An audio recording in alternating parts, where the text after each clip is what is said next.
The automatic glass doors of the city clerk's office slid shut behind me, severing the cool, air-conditioned silence of the lobby from the humid heat of a Tuesday morning in downtown Chicago. I took a deep, shuddering breath, filling my lungs with exhaust fumes and the smell of hot asphalt. It tasted like freedom. Or at least, that's what I told myself it was supposed to taste like. I turned to the tall, broad-shouldered man standing next to me. He was adjusting his cufflinks, looking as immaculate as he did in the boardroom. A prime alpha, through and through. Well, I said, forcing a brightness into my voice that I didn't feel. I guess this is it. We're officially done. No contact. Clean break. Ex-husband. The word felt strange on my tongue, like a loose tooth I couldn't stop poking. Aaron didn't look at me. He just opened the small blue booklet in his hand, the divorce decree, stared at it for a split second, and then snapped it shut. He shoved it into the inner pocket of his charcoal suit jacket. Fine, he said. His voice was a low rumble, devoid of emotion. Clean break. 3 days. That was how long the clean break lasted. 3 days later, I found myself sitting shoulder to shoulder with Aaron at my parents' dining table in the suburbs. We were sharing a gravy boat. My knees brushed against his under the table, and the jolt of electricity that shot up my thigh was so familiar it made me want to scream. My parents didn't know. I hadn't worked up the courage to tell them that their disappointment of a son had failed to keep the perfect alpha they adored. They had called us over because a friend had sent over premium Wagyu beef, and naturally, they couldn't eat it without their precious son-in-law. My mother, beaming like she'd just won the lottery, placed a steaming bowl of beef stew in front of Aaron. Here you go, Aaron, she cooed. Careful, it's hot. Tell me, is the broth too salty? I tried a new seasoning blend. Aaron, the manipulative charmer, took the bowl with both hands, dipping his head in a show of respect. He took a spoonful, swallowing it without hesitation. He smiled, that dazzling, corporate smile that had fooled half the city. It's perfect, Mom. Not too salty, not too bland. Honestly, your cooking ruins me for restaurants. My mother practically melted into the floorboards. Oh, you stop it. I rolled my eyes and took a spoonful from my own bowl. I immediately gagged. It was like swallowing a mouthful of ocean water mixed with a salt lick. Jesus, Mom. I coughed, reaching for my water glass. Are you trying to mummify us? This is pure sodium. Do we even have any salt left in the pantry? Or is it all in this pot? My mother's smile vanished instantly. She shot me a glare that could freeze hell over and snatch my bowl away. If you don't like it, don't eat it. You've always been picky. I'm not picky. I value my kidneys. I protested. Aaron likes it, she countered, pointing a ladle at me. Learn from your husband. I slumped back in my chair. This was the pecking order in our house. Mom first, Dad second, Aaron third, Buster the golden retriever fourth. I was a distant fifth. I looked at Aaron sideways. He was calmly eating the brine, not a muscle in his jaw twitching. How did he do it? How could my mother, a woman who could spot a bruised apple from across the grocery store, not see that Aaron was a two-faced, emotionally constipated robot? We had known each other since we were in diapers. Aaron had always been the golden boy. When he was in first grade and I was in pre-K, he told me that anyone who couldn't tell the difference between a rectangle and a square was destined to be a beta at best. I cried for 3 days. Growing up, it was always the same story. The genius alpha versus the mediocre omega. His grades, his looks, his scent, everything about him was top tier. When he proposed to me 2 years ago, saying we should formalize our union, I thought he had suffered a head injury. He hadn't given me a romantic speech. He just said, Patrick, logically, you are the most compatible option within my social circle. We know each other. It makes sense. Pure narcissism. But I said yes. God help me. I said yes because my mother pushed me, and because it was Aaron. Patrick, my dad said, breaking my reverie. You're staying the night, right? It's pouring rain out there. I opened my mouth to refuse. I had planned to go back to my empty house, drink a bottle of wine, and celebrate my single status. Actually, Aaron interrupted, his voice smooth. That sounds wonderful, Dad. The roads are terrible. I kicked him under the table. Hard. He didn't flinch. He just turned to me, his dark eyes unreadable behind his wire-rimmed glasses. Unless you have plans, Patrick? No, I muttered. No plans. Later that night, the inevitable disaster struck. My mother caught me trying to sneak into the guest room. "What do you think you're doing?" she whispered, holding a stack of fresh towels. "The guest room is full of your father's fishing gear.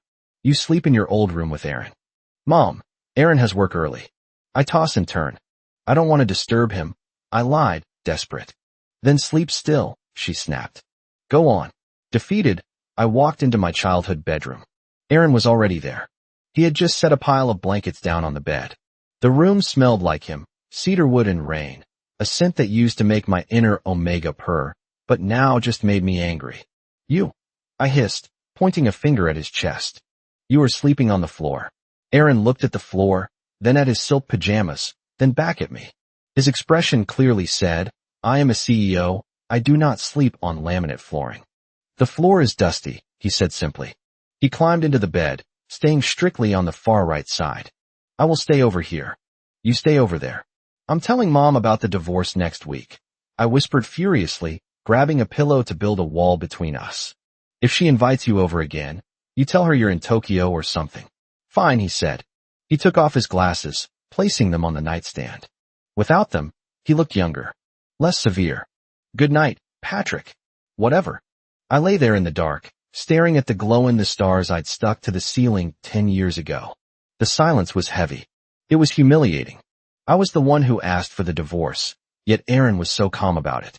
Like shedding me was no different than shedding a winter coat. Suddenly, I felt a hand slide under my lower back. I yelped and slapped his chest. "What the hell do you think you're doing? We are divorced. If you try to initiate anything, I will scream so loud the neighbors will call the cops." Aaron didn't pull back. He just looked at me, rubbing the red spot on his chest. "Patrick," he said, his voice flat. "You were lying on the remote control for the air conditioner." I paused. I shifted my hip. Sure enough, the hard plastic brick was digging into my kidney. I pulled it out and threw it at him. "Well, maybe if you didn't hog the blankets, I wouldn't have to huddle for warmth." I snapped, turning my back on him. I hated him. I really did. Aaron, the alarm went off at 6 a.m. I was awake before it even chirped. I hadn't really slept. I looked down. Patrick was sprawled across my chest like a starfish. His left leg was thrown over my waist, his face was buried in the crook of my neck, and he was drooling slightly on my collarbone. His scent, vanilla and warm amber, was overwhelming this close. It triggered every possessive instinct I had spent years learning to suppress. My hand was resting on the back of his neck, my fingers tangled in his soft hair. It was unconscious. My body simply refused to acknowledge the piece of paper in my jacket pocket. Patrick stirred. His eyelashes fluttered, and he let out a contented hum, snuggling closer into my scent gland.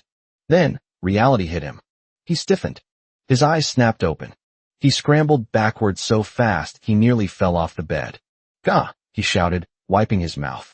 Why was I? I sat up slowly, keeping my face impassive. "You have a tendency to seek heat when you sleep. It's a biological imperative." "I do not," he argued, his face bright red. "I stay on my side. You probably drag me over." "I assure you, I value my personal space," I lied. I valued his space. That was the problem. I valued it so much I had let him walk right out of my life because I thought it was what he wanted. Patrick looked around wildly. "Where is my blanket?" "On the floor," I pointed out. He leaned over the edge and groaned.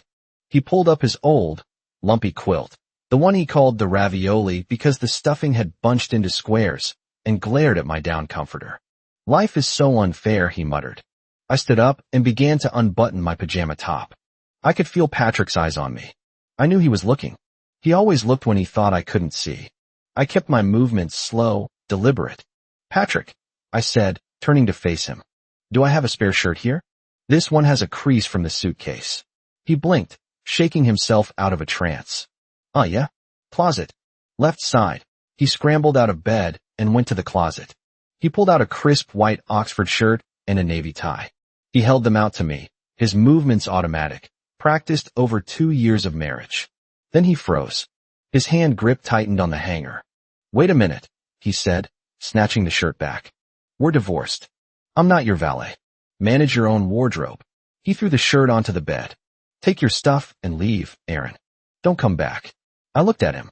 He was wearing oversized pajamas that hung off his slender frame, his hair a bird's nest. He looked hurt, and beautiful, and completely done with me. Patrick, I started, stepping forward. About the other day. No, he interrupted, holding up a hand. Don't. Just go. You're free. Go find someone who knows the difference between a square and a rectangle. I clamped my mouth shut. If I spoke now, I would say something pathetic, like please or don't. So I dressed in silence. As I walked out the door, I heard his mother yelling from the hallway. Patrick, stop screeching in there. Let the poor boy sleep. And put on some socks. You'll catch a cold. I closed the door softly. Patrick, I spent the next week in a haze. I moved my stuff out of the house Aaron had bought for us. Well, mostly. I left the bread maker because I never figured out how to use it, and I left the weird abstract sculpture his aunt gave us because it looked like a threatening squid. I found a small apartment. It was the size of Aaron's master bathroom, but it was mine. I was supposed to be happy. I was supposed to be in my hot omega summer phase. But instead, I was miserable. I missed the smell of cedar wood. I missed the way Aaron would silently refill my water glass when we watched movies. Then came the phone call. It was Tuesday evening. I was eating cereal for dinner. Hello, Patrick. Aaron's voice sounded wrong. Weak. Strained. My stomach dropped. Aaron, what's wrong? I'm at St. Jude's Hospital, he rasped. Acute appendicitis. They're prepping me for surgery. Oh my God. I stood up, knocking over the cereal box. Milk splashed onto the floor. I'm coming. No, he said quickly. I don't have anyone else to call right now. My parents are on a cruise. Could you just bring my laptop and the blue folder from the study? I have a deal closing tomorrow. You have an organ about to burst and you're worried about a merger? I shouted. I'm on my way.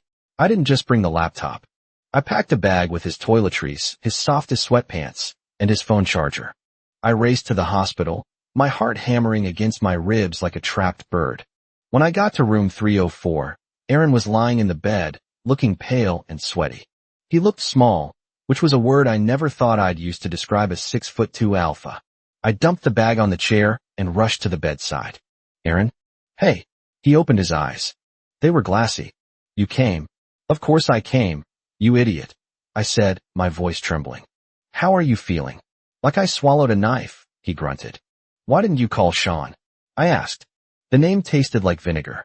Sean was Aaron's high school crush. The one that got away. The one who had just returned from London to be the VP of Aaron's company. Ideally, he should be the one holding your hand. Aaron frowned, his brow furrowing in confusion. Sean? Why would Sean be here? Oh, don't play dumb, I muttered, arranging his pillows aggressively. The love of your life? The one you actually want. Aaron tried to sit up, wincing in pain. Patrick, what the hell are you talking about? Lay down. I pushed him back by the shoulders. His skin was burning hot through the thin hospital gown. You're scorching, I said, panic rising. I placed my hand on his forehead. Is this the infection? Nurse. I need a nurse. Patrick, stop, Aaron groaned. He reached up, grabbing my wrist. His grip was weak, but his desperation wasn't. He pulled me down. Before I knew what was happening, he pressed his forehead against mine. Then, he tilted his head and captured my lips. It wasn't a romantic kiss. It was feverish, clumsy, and angry. He bit my lower lip hard enough to sting. I pulled back, eyes wide. What is wrong with you? You're contagious. Or delirious. He squeezed his eyes shut, turning his face into the pillow. Just shut up about Sean. The surgery was quick. Laparoscopic. While he was under, I sat in the room, vibrating with anxiety. His phone buzzed on the bedside table. I glanced at it, expecting a text from Sean. It was a notification from the weather app. But that wasn't what stopped my heart. The lock screen. It wasn't a stock photo. It wasn't a picture of a car. It wasn't Sean. It was me. It was a photo from my high school graduation. I was wearing that ridiculous oversized gown, grinning like a maniac, holding a diploma I'd barely earned. I looked young and goofy. Why would Aaron, the man of refined taste, have a picture of me, the jagged square to his perfect rectangle, as his background? 2 hours later, Aaron woke up. The anesthesia was wearing off, leaving him groggy and unguarded. I sat by the bed, staring at him. Aaron. He hummed, eyes still closed. I saw your phone. His eyes cracked open. Panic flickered there. You invaded my privacy? It lit up, I defended. Why is your lock screen a picture of me from 10 years ago? He stayed silent for a long time. The heart monitor beeped steadily. Because, he finally whispered, his voice rough. It was the day you smiled at me the brightest. My breath hitched. What? I have changed that screensaver 3 times in 10 years, he mumbled, the drugs clearly loosening his tongue. But it's always you. Different photos. Always you. But, I stammered. But Sean, you wrote him a letter. I found it. In the old notebook in the study. To Shonda. Aaron groaned, covering his face with his un-IV'd arm. You found that? Yes. I didn't read it because I have morals, but I saw the envelope. You've been pining for him for a decade. Patrick, Aaron said, dragging his hand down his face. Open the drawer. My keys are there. Go to the house. Get the letter. Read it. I'm not leaving you. Go, he insisted. Please. If we're going to be divorced, I want you to at least know the truth so I can die of embarrassment in peace. I hesitated, then grabbed the keys. I'll be back in 20 minutes. Don't die. Patrick, I drove to the house like a maniac. I ran up the stairs to the study, found the dusty notebook, and ripped out the envelope labeled Sean. My hands were shaking. This was it. The proof of his undying love for someone else. I tore it open. There was a single sheet of lined paper inside. I read it. Then I read it again. Sean, stay the hell away from Patrick. I saw you looking at him during gym class. He is too good for a beta like you who just wants to experiment. He is going to be my mate one day. If you offer him one more of your stupid protein bars, I will break your nose. Sincerely, Aaron. I stared at the paper. He was threatening him. My knees gave out. I sat down on the rug. He is going to be my mate one day. Aaron wrote this when we were 16. I grabbed my phone and dialed Aaron. He picked up on the first ring. Did you read it? He asked, his voice tight. You were a psychopath. I shouted into the phone, tears streaming down my face. You threatened to break his nose over a protein bar? He was flirting with you, Aaron said defensively. And his protein bars were cheap. You have a sensitive stomach. You liked me. I asked, my voice dropping to a whisper. Since then? Before then, Aaron admitted. Since you asked me to teach you shapes in pre-K. You were crying. Your nose was running. It was disgusting. I decided right then that I had to take care of you because you clearly couldn't survive on your own. That is the least romantic thing I have ever heard. I sobbed, laughing at the same time. I'm an alpha of logic, Patrick. But you defy logic. I'm coming back, I said. And you better prepare yourself, because I am going to kiss you, and then I am going to yell at you for wasting 2 years of my life acting like a cold fish. Aaron, when Patrick came back to the hospital room, he didn't yell. He just climbed into the narrow hospital bed with me, mindful of my incision. Move over, he murmured.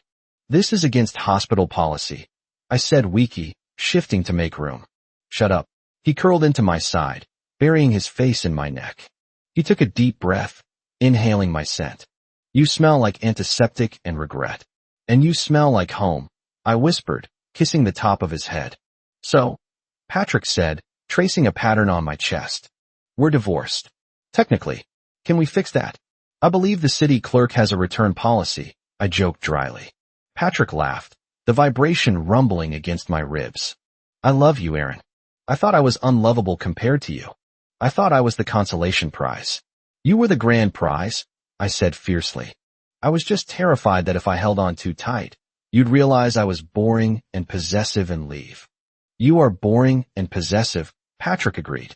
But I guess that's my type. The door burst open. Oh my God, we both froze. My mother and Patrick's mother stood in the doorway, clutching bouquets of flowers and Tupperware containers. What are you doing in bed with him? My mother shrieked. He just had surgery. Patrick sat up, hair wild, face red. Mom, we were just comforting. Patrick's mother narrowed her eyes. I heard you two were having problems. I had a dream you got divorced and Patrick was living in a box. Patrick and I looked at each other. We did have a fight, I said smoothly, squeezing Patrick's hand. But we resolved it. Patrick was just helping me regulate my temperature with his whole body. My mother looked skeptical. It's an omega thing, Patrick blurted out. Very scientific. Patrick, 2 weeks later, Aaron was fully recovered. I moved back in. But this time, it was different. I walked into the master bedroom. Aaron was standing there, looking nervous. I bought something, he said. He pointed to the bed. It was covered in pillows. Not decorative pillows. Soft, squishy, mismatched pillows. And in the center was a messy pile of blankets, my old ravioli quilt included. I read that omegas like to nest, he said, adjusting his glasses. I didn't want you to feel sterile here anymore. I looked at the messy, comfortable pile in the middle of his pristine, architectural digest bedroom. You ruined your aesthetic for me, I said, grinning. My aesthetic is Patrick, he replied. I tackled him onto the bed. We landed in the heap of pillows. Hey, I whispered, hovering over him. Since we're technically not married yet, want to play a game? Aaron raised an eyebrow. What kind of game? CEO and the Scandalous Intern? I suggested, walking my fingers down his chest. Aaron groaned. Patrick, please. Okay, how about the oblivious alpha and the omega who has been in love with him for 20 years? Aaron's eyes softened. He reached up, cupping my cheek. His thumb brushed over my lip. I like that one, he murmured. But let's change the ending. How does it end? With the alpha showing the omega exactly how much he's been holding back. He flipped us over, pinning me to the mattress. His weight was heavy, grounding, perfect. The scent of cedarwood flared, spicy and rich, filling the room. Show me, I whispered. And he did. Patrick, the day we went to the courthouse to remarry, I insisted on stopping by Aaron's office to drop off lunch. I needed to conquer my demon. We walked in, hand in hand. The receptionist's jaw dropped. Mr. G. Oh, Aaron. And Patrick. My husband, Aaron corrected firmly. He's bringing me lunch. We walked back toward his office and ran smack into Sean. Sean looked great. British tan, expensive suit. He saw us and stopped. He looked at our joined hands, then at Aaron's face, which was practically glowing with possessiveness. Sean burst out laughing. Finally, Sean shouted, throwing his hands up. Oh my God, Aaron, did you finally tell him? I blinked. Tell me what? Sean looked at me, grinning. Patrick, right? Do you know how terrified I was of you in high school? Me? I squeaked. I was a twig. Yeah, but you had a guard dog. Sean pointed at Aaron. This guy cornered me in the locker room sophomore year and told me that if I stared at your legs during track practice one more time, he'd ensure I never got into an Ivy League school. He had charts, Patrick. Charts of my grades versus potential sabotage points. I looked at Aaron.